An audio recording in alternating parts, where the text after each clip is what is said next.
अरे वा, रेडी झाला, निघाला? तुला किती वेळा सांगितलं बाहेर जाताना टोकत जाऊ नकोस. अरे बाबा, टोकते कुठे, विचारते. एरवी तू सांगून जात नाही की नाही म्हणून. तुला दिसत नाहीये का? जातोय. अच्छा, ऑफिस नंतर कुठे जाणार आहेस? हे बघ, माझ्याकडे वेळ नाहीये, उशीर झालाय, मला गडबड आहे, मला जाऊ दे यार. Hotel blue sea? Hotel blue सीला नाही जाणार आहेस का? तुझ्या क्रेडिट कार्डचं बिल सापडलं होतं मला. म्हटलं विचारावं, आपला नवरा कुठे जातो, काय करतो. बायको म्हणून एवढे प्रश्न तर विचारू शकतेच ना. बायको आहे तर सांगशीलच तू की कुठे जातोस वगैरे. आणि नाही का, तुला काय काय गरज आहे का माझे बिल चेक करण्याची? ओरडू नकोस माझ्यावर. बायको आहे मी तुझी, हक्क आहे मग तुला विचारायचा. ओके फाईन, मग मला सांग, गेल्या महिन्यात तू 2 वेळा हॉटेल ब्ल्यू सीचं रूम बुक का केलं होतास? आणि तेही तुझ्या क्रेडिट कार्डवरनं. आणि कशासाठी? माझी फार इम्पॉर्टंट बिझनेस मीटिंग होती तिथे. अच्छा, म्हणजे आपलं एवढं मोठं ऑफिसला कमी पडते म्हणून तू हॉटेलची रूम बुक केलीस? हे बघ, तुझ्या ह्या फालतू गोष्टींसाठी ना माझ्याकडे वेळ नाहीये. मलाही नाहीये. गौरव, गोळी घालीन.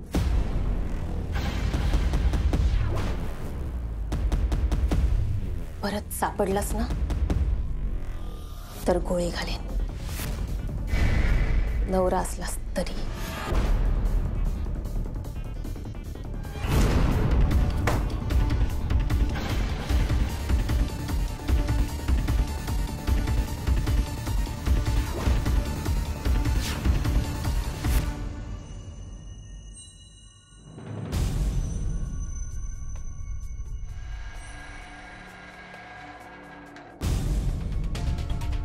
काय किडनीचं काय प्रकरण आहे? तू रिक्षा ड्रायव्हर आहे ना? होय साहेब. स्वतःची नाही, आपला एक शेठ आहे, इस्माईल शेठ, त्याची रिक्षा चालवतो. राहता कुठे? शास्त्रीनगर वस्ती. लग्न झालंय? हो, बायको आणि 2 पोर आहेत. त्यांच्याच काळजीपायी या लफड्यात पडलो मॅडम. लफडं? हे एकदा आपली अशी रिक्षा चालवताना एका दुसऱ्या रिक्षावाल्याची ओळख झाली. दामू गालफाडे नाव आहे त्याचं. सुदाम भोंडवे नावाच्या एका माणसासाठी तो काम करतो. दामू गालफाडे?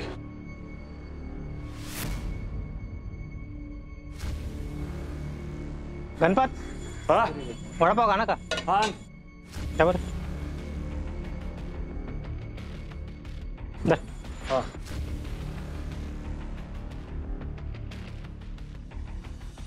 काय रे, लय टेन्शन मध्ये?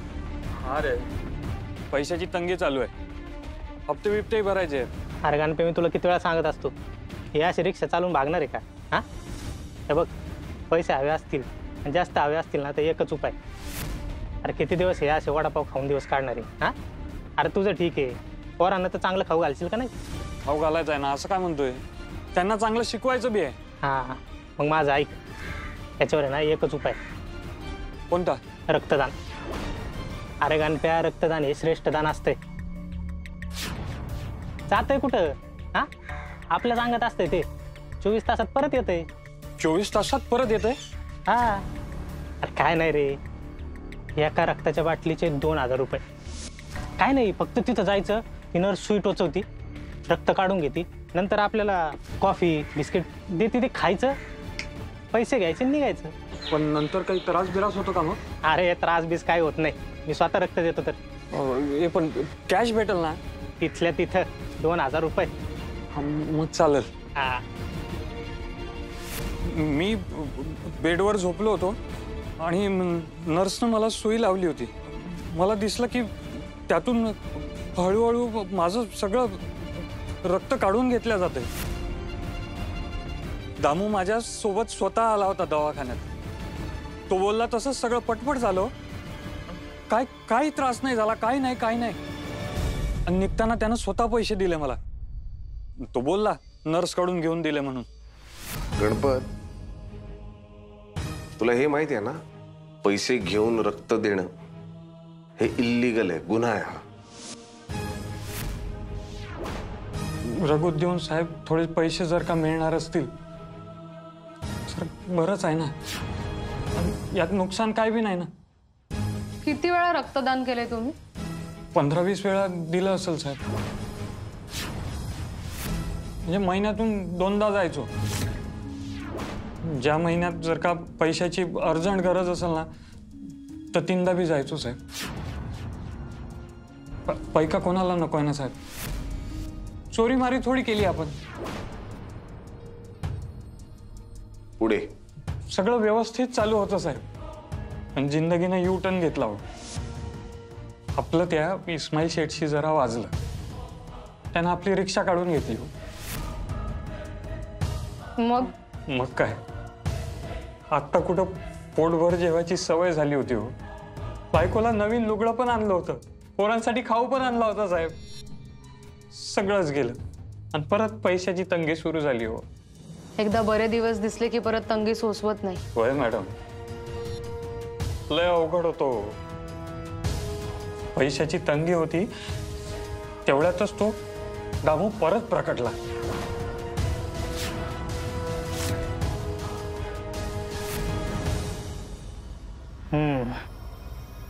आला तुझा प्रॉब्लेम माझ्या ध्यानात. मग आता काय करणार? काय आता दुसरं काम शोधायचं. इस्माईल शेठ आता आपल्याला दुसरी रिक्षा पण भेटू देणार नाही. भेटल ते काम करावं लागेल आता. अरे मग तू स्वतःची रिक्षा का नाही घेत? काय सोनं लागलं त्या इस्माईलला? स्वतःची रिक्षा आणि पैसे कुठून आणू? त्याला बँकेकडे जावं तर लोन देत नाहीत. पतपेढीवाले म्हणतात पैसे नाही आहेत त्यांच्याकडे. तारण ठेवायला काही नाही बाबा माझ्याकडे. आपल्या बापदाद्यानं फक्त आपल्याला जन्माला घातलंय, बाकी काही ठेवलं नाही आपल्यासाठी. जन्माला घातलं आणि ही बॉडी दिली ना, हीच आपली बँक. मग रक्त देऊन पैसे घेतोय की किती? 2-2 हजार. मग ये इकडे.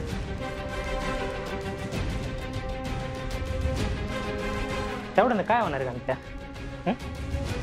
महिन्यातून 2 नाहीतर 3 टायमाला 2-2 हजार. आता तर रिक्षा पण नाही, आता दुसरं काम पण नाही. मग काय करणार? काय करू आता? बाकी काही आहे का माझ्याकडे विकायला? आहे. काय?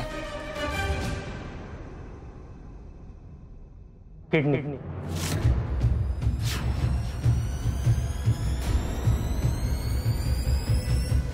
किडनी अक्कल आहे का? तू काय करणार होतास? बंदाडे. Sorry sir. गणपत, काय ना, किडनी ट्रान्सप्लांट हे इतकं सोपं नसतं. विषय असा आहे ना की चांगल्यातल्या चांगल्या डॉक्टरने जरी ऑपरेशन केलं तरी त्यात जीवाची रिस्क असते. एक ताशी एकाची किडनी घेतली दुसऱ्याला लावली असं होत नाही. जर तसं झालं असतं ना तर किडन्या मिळत नाहीयेत म्हणून खूप माणसं मरतायत. ती माणसं मेली नसते, हो की नाही? म्हणजे रक्ताच्या नात्यात जरी ठरलं आता किडनी द्यायची आहे तरी तिथे सुद्धा जीवाची रिस्क असते. हे माहितीये का तुला? गरजू माणसाला अक्कल नसते ना हो साहेब. आणि त्यात आपण पडलो अडाणी. याचाच फायदा दामून घेतला साहेब आणि आपल्याला काहीतरी वेगळंच सांगितलं.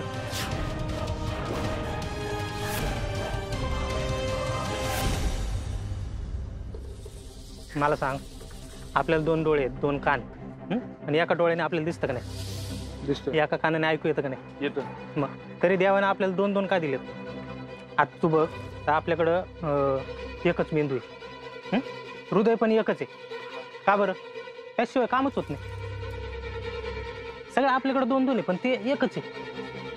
आता तू कोणाला पण विचार, डॉक्टरला विचार, बऱ्याच वेळा काय होतं माहिती आहे का? एखादा माणूस जन्माला येतो ना तेव्हा आहे ना त्याला एकच किडनी असते, पण तरी तो आपल्यासारखा जगतो का नाही? काय अडचणी येते त्याला? नाही ना. पण बऱ्याच वेळा एक प्रॉब्लेम होतो, काही लोकांना आहे ना आजार होतो, त्यांच्या 2 किडन्या फेल होतात. आता आला का नाही जीवाशी खेळ? मग अशा वेळेस काय करायचं माहिती आहे का? आपली 1 किडनी त्याला द्यायची. अरे केवढं मोठं पुण्याचं काम आहे आणि पैसे पण मिळणार. किती पैसे? 15 लाख. काय? 15 लाख? आणि काय नाही, 15 दिवस आराम करायचा, नंतर आपण आपल्या कामाला मोकळे. अरे विचार कर, 15 लाखात नवी कोरी रिक्षा येईन का नाही? येईल ना. मग जाऊन सांग त्या इस्माईलला, म्हणा मी तुझ्या बापाला पण घाबरत नाही. अरे आपली जिंदगी गेली अशीच. हा, पोरांसाठी काही करशील का नाही? होय रे, करायचंय ना. आणि तू लगेच तयार झालास? नाही, लगेच नाही साहेब. आपण एवढा पण येडा नाही आहे ना. लय दिवस विचार केला आपण. घरच्यांना माहिती होतं का? हो साहेब, माहीत होतं. तिला सांगितलं बिगर मी कोणतंच काम करत नाही. अहो, आमच्या दोघात ती हुशार आहे ना. आणि तरी तिने अडवलं नाही. काय हडवलो? पोरासनी शाळेतून काढून टाकलं, फी नाही भरली म्हणून. खायचे प्यायचे वांदे झाले होते मॅडम. त्या इस्माईल शेठमुळे कुठंच काम बी मिळत नव्हतं. बाई बाटली जुगार कसलंच व्यसन नाही आहे हो. तरी बी जिंदगी कफल्लक झाली होती मॅडम. समजू शकतो मी. मला सांग, दामूचं काय झालं? दामू 2-2 दिवसातनं एकदा फोन करायचाच आहे. आणि काय धमक्या द्यायचा? नाही, धमक्या नाही साहेब. आता पण कोणी माणूस आपल्याला एकच गोष्ट परत परत सांगत असेल तर ती गोष्ट पटणारच आहे ना आपल्याला. मला बी माझ्या पोरांसनी अडाणी ठेवायचं नव्हतं. एकाला डॉक्टर करायचं आहे आणि एकाला इंजिनियर. पण म्हणतात ना, बोडत्याला काडीचा आधार, तसंच झालं. आता एक किडनी विकून जर का जगता येत असेल आणि 15 लाख रुपये मिळणार असतील तर कोणाला नाही चालणार ना. आणि मग एक दिवस मी दामूला फोन केला. हे अरे घे पेढे, घे हे घे पेढे का. हे गणपत, अरे ये तिकडे ये. हे वाट खाऊन घ्या. हा पेढा का रामाच्या हॉटेलमधून आणलाय. तू एकदम राईट टाइमला डिसिजन घेतलाय बघ. ठीक आहे ना, पार्टी आली आपल्याकडे अर्जंटमध्ये ना, त्यांना किडनी हवी. पेशंट जाम सिरियस आहे. असं पण असतो होय? अरे मग काय ती काय किडनी काढून काय प्रदर्शन मांडतात का काय? कसं आहे, असंच असते बाबा. माणसाला जगायचं असते ना. हा, काही माणसांकडे पैसे असतात, काहींकडे नसते. आहे का नाही? काहींकडे कसं असते, धडधाकड बॉडी असते, काहींकडे नसते. तुझ्याकडे आहे तेव्हा तू पैसे घे आणि किडनी दे. काय चल एक काम कर आता. ये आता घरी जा. हां, काय आज रात्री मी तुला एक ॲड्रेस पाठवतो. बरं. त्या क्लिनिकवरती उद्या सकाळी जाऊन ॲडमिट व्हायचं. आपल्याच ओळखीचं क्लिनिक आहे, डॉक्टर पण आपल्या ओळखीचे. सगळ्या तब्येतशीर कार्यक्रम आहे तिथं. उद्या जाऊन ॲडमिट व्हायचं. डॉक्टर तुझं चेकअप करतील. हां, आणि त्यानंतर उद्या लगेच ऑपरेशन करतील. आणि रक्तदान केल्यानंतर जशी लगेच कॅश मिळाली होती ना, तसं ऑपरेशन झालं मी लगेच तुला 13 लाख रुपये कॅश आणून देणार. लगेच? हां, आणि तू म्हणत असशील तर ते पैसे तुझ्या बायकोकडे देतो. कारण काय ना, ऑपरेशन झालं 4 दिवस तुला रिकव्हरीसाठी तिथंच थांबावं लागेल. बरं. आणि ते कॅश हे ॲडव्हान्स आहेत 2 लाख. हां, मोजून घे, कुठं काही बोलू नको. काय नाही नाही नाही काय आहे, एखादा 10 लाखात तयार झाला तर तुझ्या हातचा चान्स जाईल. नाही, मी करतो. काय आहे, असा चान्स परत कधी येईल काही सांगता येत नाही.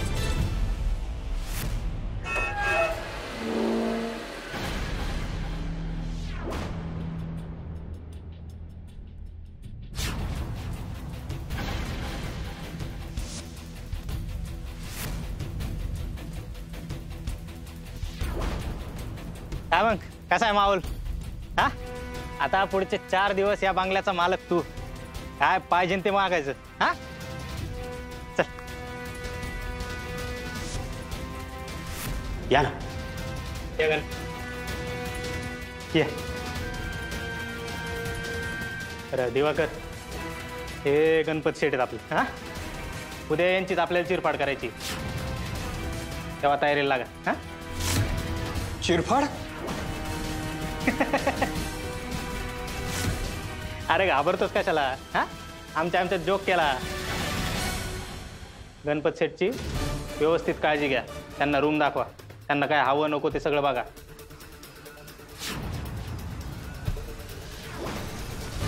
ए, काय झालं? एवढं का काम आलं तुला? अरे काळजी नको करू, मी आहे ना. ए कोणती रूम आहे?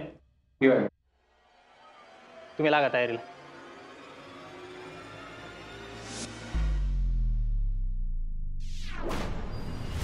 राईक तुला आधी 2 लाख ॲडव्हान्स दिलेले हां, ते उरलेलं 13 लाखांचं काय करायचं? नाही म्हणजे घरी पाठवू वहिनींकडे की? नाही नाही माझ्याकडे द्या, घरी नको. चालतंय ना? हां. तर घरी काही टेन्शन नाही, टेन्शन नाही. मग काय, चला आराम करा. काय झोप लागेल ना? मग थोडी भीती वाटली साहेब. संशय आला होता का? नाही, संशय असा नाही. आपल्याला वाटलं की दामू आपल्याला असा व्यवस्थिशीर हॉस्पिटलमध्ये असा ॲडमिट करेल, तसं बोलला होता ना तो. एवढं सोपं नसतं. जर प्रॉपर किडनीचं ऑपरेशन करायचं असेल ना तर त्याला एक प्रोसिजर असते प्रत्येक हॉस्पिटलमध्ये. 5-50 पेपर्सवर तुला सह्या कराव्या लागतात. तुझ्या 15-20 चाचण्या होतात, टेस्ट्स होतात. त्या जर नॉर्मल असतील तर मग डॉक्टर विचार करतात की ह्या माणसाचं आपण ऑपरेशन करायचं आहे का. आणि ऑपरेशन करताना सुद्धा 3-4 डॉक्टरांची टीम असते. बेकायदेशीर काम करणे इतकं सोपं नसतं ते.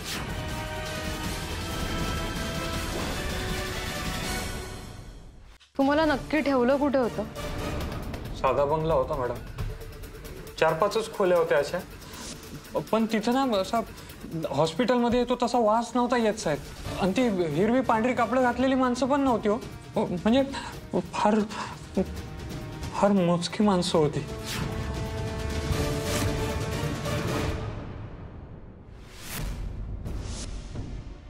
ये मग मस्त आहे का नाही रूम? मस्त आराम करायचा, टीव्ही बिव्ही बघायचा.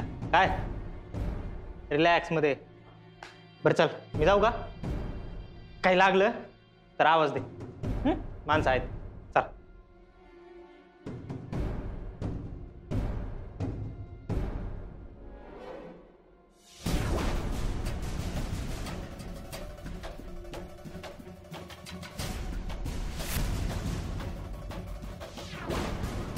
मला वाचवा दादा. अहो 2 दिवसापूर्वी ऑपरेशन झाले दादा. रक्त येते दादा. मला वाचवा. मला घरी जायचंय दादा.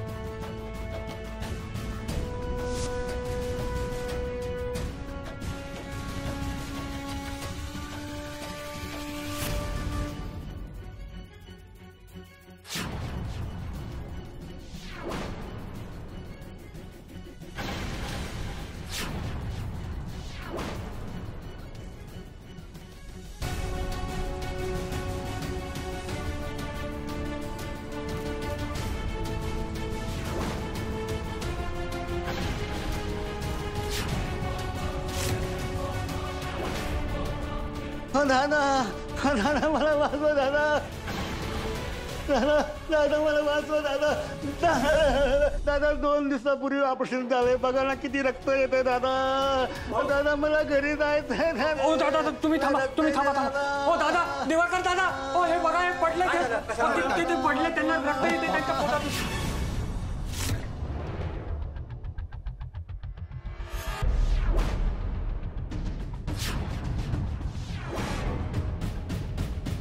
चला हो तुम्ही, चला ना.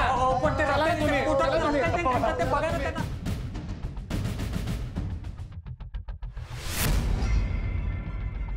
मग आपण घाबरलो. दामूनं दिलेले 2 लाख रुपये तसेच ठेवून दिले. म्हटलं हे देऊन टाकू परत, आपल्याला नाही झेपायचं हो हे. मग एकदाच फुल अँड फायनल ठरवलं साहेब की आत्ताच्या आत्ता इथून सुटायचं.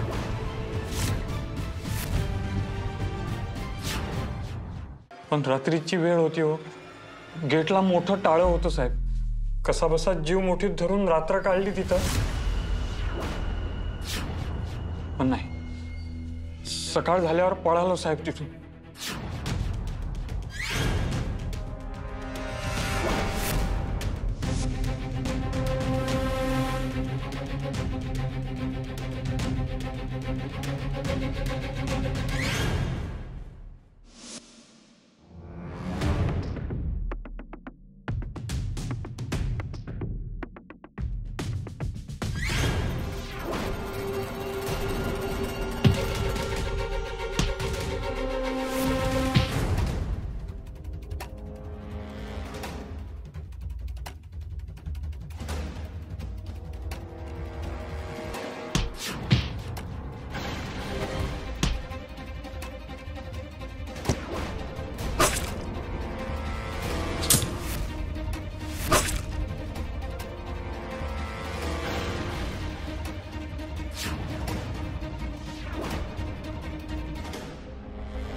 बाहेर निघाल्यावर मला एक ट्रक उभा दिसला.